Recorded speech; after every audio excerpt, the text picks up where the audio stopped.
Bonjour à toutes et à tous. L'objectif de cette première vidéo est de vous présenter les méthodes que nous allons appliquer cette année en histoire et en géographie, vous présenter la façon selon laquelle nous travaillons. C'est l'occasion de vous présenter également le premier thème sur lequel nous allons travailler en histoire cette année. Et pour vous, c'est un moyen de reprendre ce qui a été vu, dit en classe, de bien vous en rappeler et de façon à pouvoir l'appliquer. C'est l'occasion également c'est un moyen également de reprendre, si vous en avez besoin, dans quelques jours, quelques semaines, les conseils, les remarques qui vous auront été faites.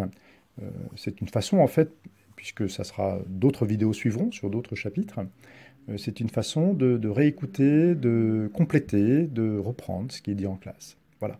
C'est un outil de travail, il faut le prendre ainsi. Pour vous, parents, responsables légaux, c'est peut-être aussi l'occasion de voir comment je travaille, comment je procède, et donc par conséquent de pouvoir mieux aider votre enfant à bien travailler dans cette matière. Alors ici, la première fiche que je vous ai donnée est une fiche de tenue et d'évaluation des cahiers. Elle est collée au tout début du cahier, en fait. Elle présente un certain nombre de généralités sur la façon de tenir son cahier. J'y reviens pas, d'autant qu'on en a parlé en classe. J'attire simplement votre attention, je rappelle que le rouge est vraiment la couleur de ce qu'il faut retenir, de ce qu'il est important de comprendre. Et également, un point sur lequel j'attire votre attention, c'est je souhaite que vous n'effaciez jamais en fait vos réponses, de manière à pouvoir toujours faire la comparaison entre ce que vous écrivez et ce qui a été pris comme correction. Donc ce qui vous demande d'ailleurs, lorsque vous écrivez vos réponses, de toujours laisser un espace pour la correction. Et ensuite, lors de vos révisions, lorsque vous reprenez ce qui a été fait au cours de la journée, lorsque vous relisez votre cahier, eh bien, c'est l'occasion de constater, de faire la part des choses entre ce que vous faites et ce qui était attendu, et donc de voir si ce que vous avez fait est correct, ou au contraire, si vous devez l'améliorer, et comment vous devez l'améliorer. Donc c'est un excellent outil de progrès, puisque vous voyez ainsi, vous percevez mieux, clairement, la différence entre ce qui a été fait et puis ce qui était attendu. Voilà, je n'insiste pas plus là-dessus. Je rappelle qu'il y a des critères ici et qu'il faut simplement en tenir compte et les appliquer et y revenir le plus souvent possible si nécessaire pour bien s'en rappeler. À la fin du cahier, il y a une fiche d'évaluation du travail hors et en classe. Alors, ce n'est pas l'évaluation au sens note donc contrôle après un chapitre, etc. C'est une évaluation qui est en fait plus informelle dans la mesure où elle me permet de voir où vous en êtes, vous, élève, dans votre travail, dans ce que vous arrivez à faire. Et le principal outil pour moi, le principal support pour voir où vous en êtes dans vos progressions, c'est le cahier. Et ce qui est fait dans le cahier, ce qui est fait à la maison et ce qui est fait en classe. Donc c'est la raison pour laquelle je prends le cahier, je regarde avec vous, et c'est l'occasion d'une discussion sur votre niveau de maîtrise d'un certain nombre de compétences, c'est-à-dire de capacités attendues d'un élève de 5e, notamment dans l'analyse des documents, dans la rédaction des phrases, des petits textes, dans la mémorisation des leçons, dans l'attention en classe, à la concentration et dans la capacité à travailler en groupe de manière efficace, mais aussi et surtout respectueuse. Voilà, donc cette fiche-là est un support pour faire le point, discuter et donc ici de se positionner sur un niveau de maîtrise au moment où le cahier est relevé.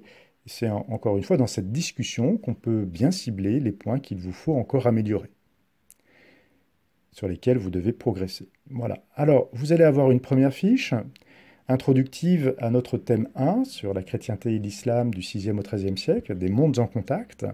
Cette fiche, elle, en fait, va nous permettre de voir justement que l'espace méditerranéen à cette époque est un espace de contact, de mise en relation de trois civilisations, trois empires, trois mondes, que nous étudierons ensuite dans trois chapitres distincts.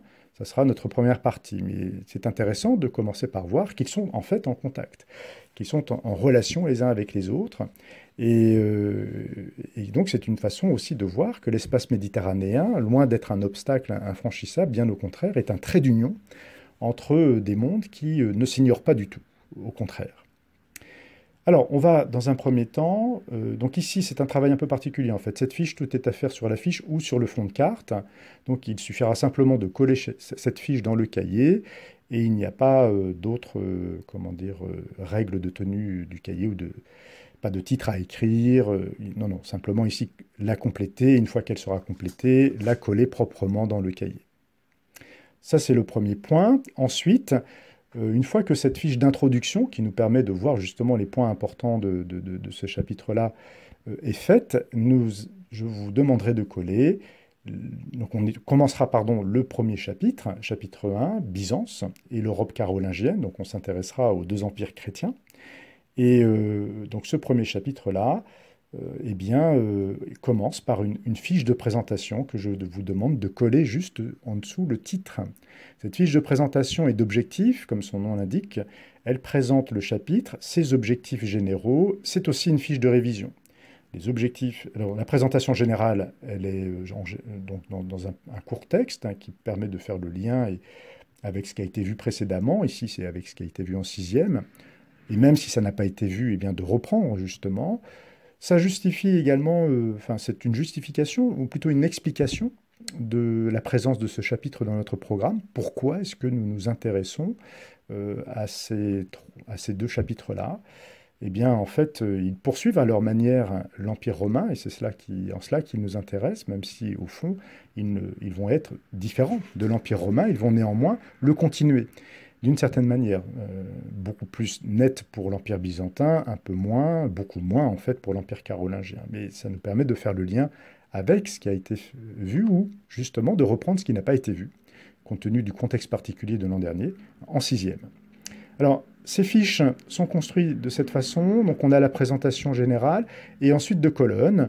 Qu'allons-nous étudier? Donc ici, ce sont les connaissances très générales, mais ça donne déjà une bonne idée de ce qu'on va faire. Ça permet ainsi d'introduire ce chapitre-là et d'avoir une petite idée au tout début du chapitre de ce que nous allons étudier. C'est une façon de favoriser la mémorisation et la compréhension. Et puis, une deuxième colonne qui est, au fond, un guide de révision, une fiche de révision, puisque, je rappelle ici, ce que vous devez être capable de faire à l'issue de ce chapitre, ce sur quoi vous serez évalué par conséquent. Et ça sera ainsi pour chaque chapitre. Je reviens sur la fiche introductive sur laquelle nous allons travailler. Elle est l'occasion pour moi de faire le point sur ce que vous avez, sur vos capacités actuelles, où vous en êtes. C'est en quelque sorte l'occasion pour moi de voir quelles sont les compétences que vous maîtrisez, celles sur lesquelles vous avez encore du mal. Donc je regarderai plus précisément ici les cahiers pour voir ce que vous faites.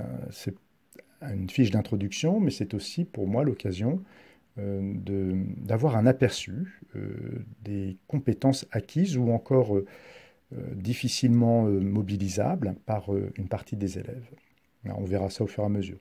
On a dans un premier temps donc un exercice de repérage et ensuite d'élaboration très simple d'une carte, où il s'agira essentiellement de compléter une légende et de placer des couleurs.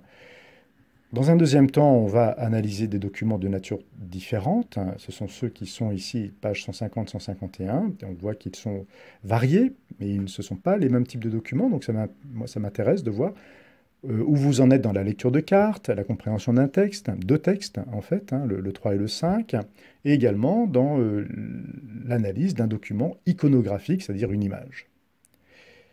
Voilà, c'est la raison pour laquelle également cette fiche d'introduction est faite de cette façon, puisqu'ici on va classer en fait les documents selon ce qu'ils nous apprennent, des relations entre ces trois mondes.